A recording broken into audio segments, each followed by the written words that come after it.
This is a rant. If you work in molecular biology, you know the drill. Hours of work, perfect designing, follow the protocol and nothing. We're not talking about human error. We're talking about the fundamental, unpredictable truth: cloning is dark magic. And if anyone asks you that stupid question again, send them this video. First up, PCR. Success is not a certainty, it's a prediction. Your polymerase, even the high-fidelity one, makes mistakes.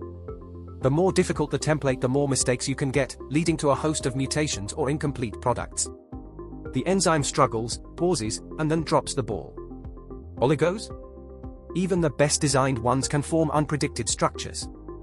And your reaction conditions like temperature, the salt, the DNTPs? Their calculations is based on one size fits most, not fits every single reaction happening in that tube. Next, restriction enzymes. Precision scissors, but they are fragile. Methylation, contamination? Supercoil? Yeah, that too. One tiny error, one contaminant, and those enzymes stop. They get blocked, they get lost, and your precious fragment is either chewed up or simply not cut. The ultimate problem, the host. E. coli is an ancient organism. It was here before the dinosaurs. It does not care about your deadline. Did you look at their metabolic pathways? It's a chaotic mess.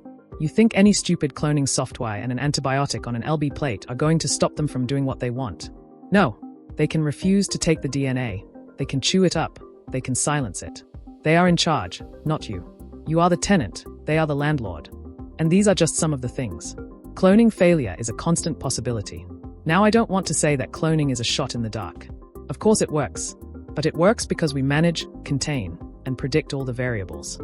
The factors at play are endlessly complex. We're still discovering uncertainties. For instance, researchers are finding that very few promoters are completely inactive in E. coli. And whether you use E. coli during your cloning, or employ a modern method like rolling circle amplification, you are anyway relying on a polymerase, with all the uncertainties that come with it.